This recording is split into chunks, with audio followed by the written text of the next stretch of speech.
All right, so with our handsome Mr. W, we're gonna warm up with maybe a couple little find its and then work into some loose leash walking. So he's just grabbing a little drink because he's a little thirsty. He was playing with the flirt pole for a few moments. So what I'd like to do and warm up Lauren is do a couple little find its and then practice bringing him into your space. Nice. So right now he doesn't know you're playing, but that's okay. I'm gonna give him a little breather. You take some of the stinky snacks as well. All right, so see if you can get Mr. W to respond to his name. Winston. There we go. See, if he doesn't respond, get a little closer and get his attention. Winston. Right there, feed him for that. Nice. That's all right. He doesn't really love those ones, so you got to grab, I think some of the other ones he finds are a little stinkier. So like he likes the meaty ones. Ready, sit. Nice. So, yep. So he's been doing a good job getting much more fluid and comfortable, and he's been a lot less jumpy once he gets into the groove, which is awesome. Remember though, for a lot of the puppies, when they get a little overstimulated, sorry, I'm gonna let him just maybe warm up for a few moments, Lauren. So when they get a little overstimulated, I find movement behaviors like we mentioned earlier could be a really great option. It also, again, gets him to go do something other than maybe jumping or visiting the person with a little bit too much oomph. So see if you can go right to his nose or and get his attention. Well, he doesn't know which hand you're using. So go ahead, see if you can get his attention. You're having it in both hands, so it's confusing. So he's checking in with both. So what I would recommend is have one hand for now. Show him what you have to offer, send it away, and then from there, call him to you and say his name. Okay?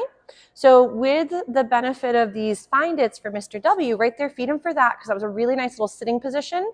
Again, if he goes to get a little jumpy, turn and ignore him and only feed when all four are back on the floor. He doesn't know that you're feeding the floor instead of him. So go ahead and go do a find it. There we go. But remember one snack, because otherwise if we throw a whole bunch, he's going to go and get busy for a while. So the find its with multiple snacks is if he was having a hard time and needed a break to go do something other than what he's doing. We're going to toss one snack, go Winston, get his attention and feed him for that. Okay? See if we can try again with Mr. W. He's doing a real nice job. So he's just thinking that I'm going to be the one. So go near him right there, feed him for that. Nice, good job. So remember how we mentioned the generalization from one person to another will take time. So a lot of times your puppy might always tend to go for the main handler because that's the person they've been practicing with mostly. So feed him by sending him away and then see if he can come back to you. If he did a nice job coming to you when he hears his name, then feed for that. So we don't want to say his name if he's already right there, but feed him for going away. So again, he's going to toss the snack, find it, and then from there we go Winston and feed for that name recognition. Okay, see if you can try again with Mr. W. So feed him for that because that was his name. And that's okay, you got to kind of give it to him and then go ahead and see if you can toss the food again. Nice. And then call him to you. Nice. He doesn't know it's you that's calling him. So you want to have your snack ready before you call him so you can feed him when he comes to you. So see if you can feed him right there for that recall. Mr. W has been getting really nice about offering these nice little check-ins with a sit.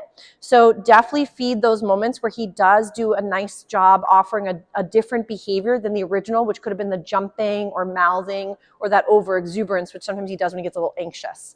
So see if you can go ahead and ask for another little sit. Maybe see if you can try a couple puppy push-ups with him. So feed him for that one. And try to face, not your back end towards the camera.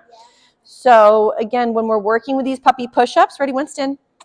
What I'd recommend is get him to be sort of in front of you, get that little sit, and then go to feed. Then from there, if he still needs the food to lure him into the down, you could, again, get his attention. But if he doesn't quite rock it, because maybe he's a little bit nervous, a little bit of excitement going on, we're trying to hold it, see if we can get that lowering.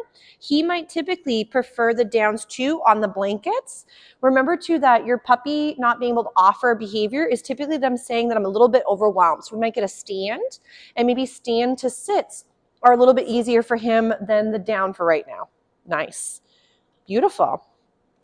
So, but don't worry if, again, your puppy can't always offer every behavior or skill set. That could be him saying I'm a little unsure or I'm a little distracted. Oh, he says he really would like to play some more. Nice job. So too, if you want to do a little bit of play, we would want to work it where if, let's say, play is fun for him, he's like, yes, ma'am. We'd want to see if we can get a little, he's like, I'll twirl, a little sit and then take it.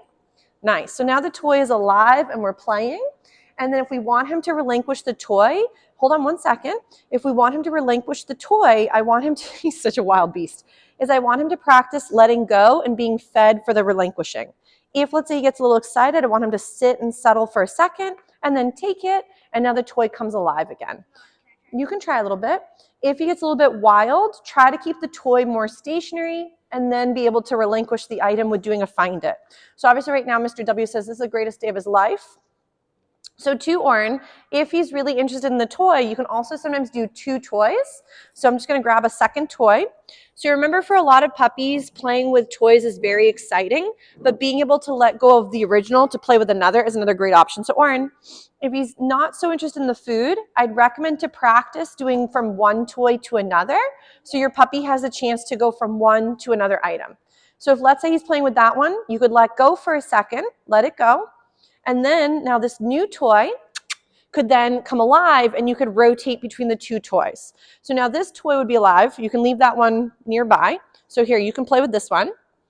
And then what you do is when this one is alive, it wiggles. Come this way because you're too far away and no one can see you. So one toy could be wiggling and alive and playing with that one. Then when you want him to let go of that one, he could win it. And then you could show him the next toy and have that one come alive. So bring it over this way, Oren, so people can see you again. Nice.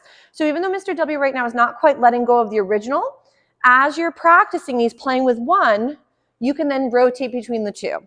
So you can see that for right now, he's kind of just going for both. So what I'd recommend, Oren, is play with one toy at a time, but when you want him to let go of the old toy, drop it and then grab the second toy for him to play with. So that's right. So let's say, for example, I'm going to show.